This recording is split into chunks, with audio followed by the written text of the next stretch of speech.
Okay, let's get started. So we're going to start with a slip knot on our hook.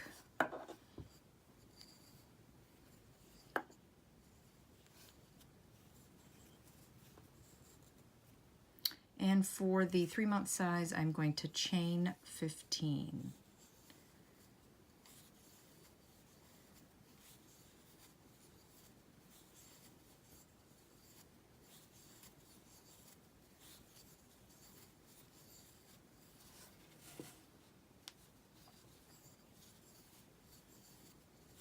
All right, I have my 15 chains. I prefer to work in the back of my chain, so I have a nice edge on the starting side. And to do my first stitch, I'm going to skip my first and second chains, and I'm going to half double crochet into my third. To do that, I yarn over, insert my hook under that back bump, yarn over again, and pull through. Now I have 3 loops on my hook. I'm going to yarn over again and pull through those 3 to make 1 half double crochet. All right. If you are brand new to crocheting, I find it really helps to mark your stitches. You can use a stitch marker like I'm doing now. Mark your starting and ending stitches so you know where it ends. I know when I began crocheting, it was hard to tell where did I stop, where did I start. You can use a stitch marker like I'm using now, or just like a spare piece of yarn, just stick it through there. Safety pins work. There's a number of things. You can use your yarn needle. All right, so we've made our first half double crochet in our third chain, and now we're just going to repeat that process, half double crochet into the next chain, all the way across.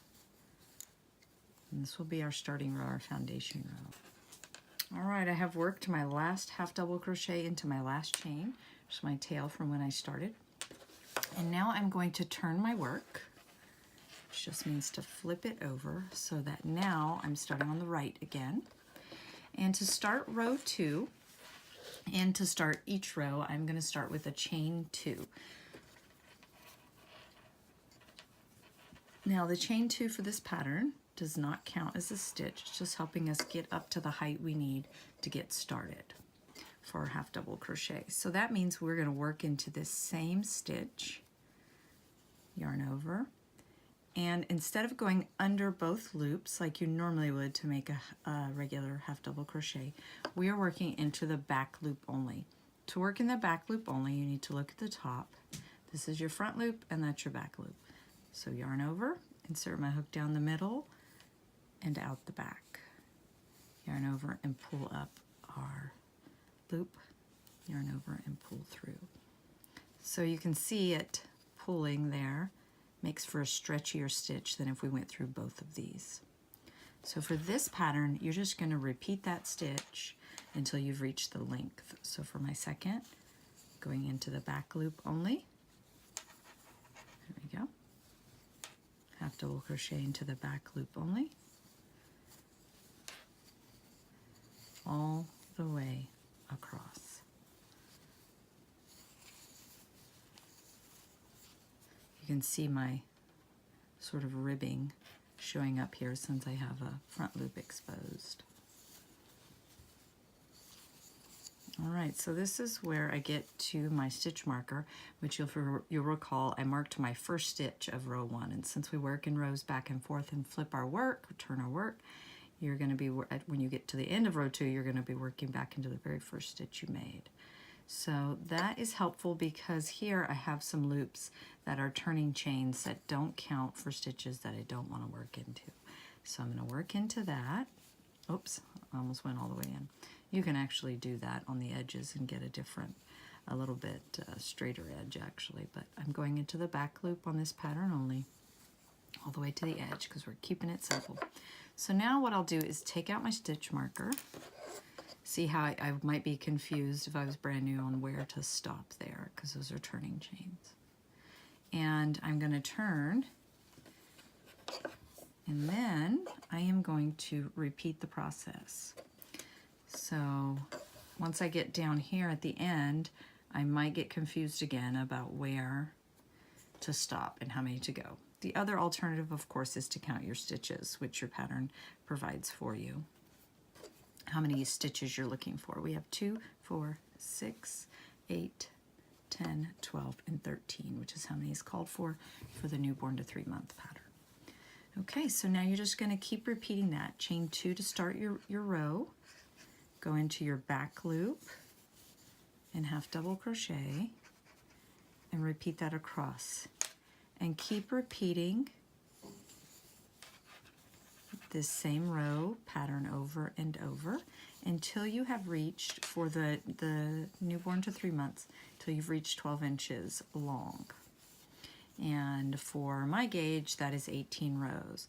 That's the other nice thing about this pattern. It's worked in a flat rectangle, so I've given you dimensions for width and length, which are going to equate to the height of the hat and the circumference around the head. So you can alter your stitches some and just use the dimensions of the hat to be able to get a hat that works. Okay, so keep repeating back loop only half double crochet rows until you have 12 inches, and then I'll come back and show you how to seam it together.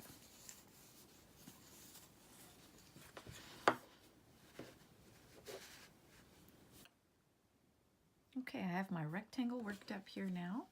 This is where I've started, and I worked all my rows. For the newborn size, you would go up to 12 inches long, whether that be 20 rows for you or 10 rows. For me, it was 18 at this gauge, and my rectangle is 6 inches wide. Okay, now instead of finishing off, we're going to stop and we're going to slip stitch our 2 short ends together. So I'm folding my beanie in half, put my last row on top of my first row. And I'm just going to line up my stitches like so. I'm going to use my hook and go in the same stitch where I am and across and through the same stitch lined up there. I'm going to yarn over and pull through all of that, including the loop on my hook. And that is slip stitching that first stitch together. Then I'll just go down into that second stitch under both loops on both sides, yarn over and pull through those, and the loop on my hook. And I'm just going to repeat that all the way down.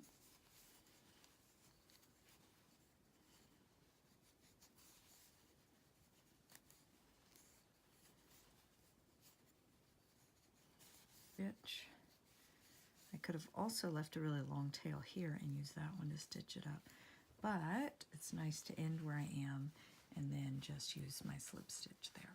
Now it will be time to close the top with our running stitch. So essentially we're going to seam all that together. We do need a yarn needle for that and a length of yarn. So I'm going to get all that together and then I will show you how to seam up the top, and we will finish up with this little hat. Okay, now I'm ready to seam the top of my hat. So what I've done with my tube here is flip it upside down and pulled my tail through.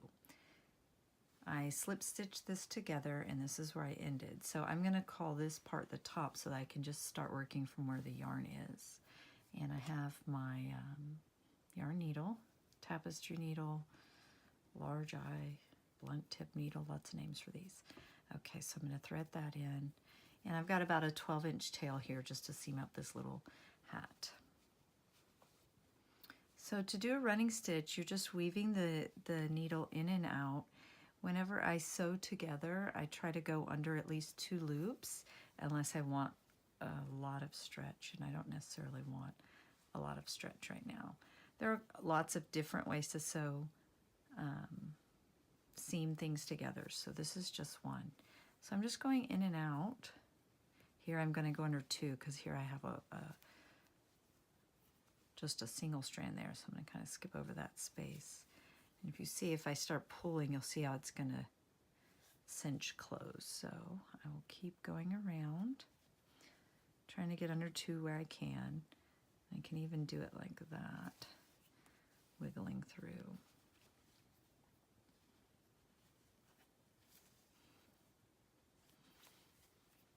All right, right, we are almost back to the beginning here. And so I'm pulling it closed. You can see it pretty much closes it here. And I can still, you know, fit a finger through. So what you can do now, pull it as tight as you need. It's going to stay closed. It won't pull open. But from here, now you can just go across and kind of zigzag that close and turn it.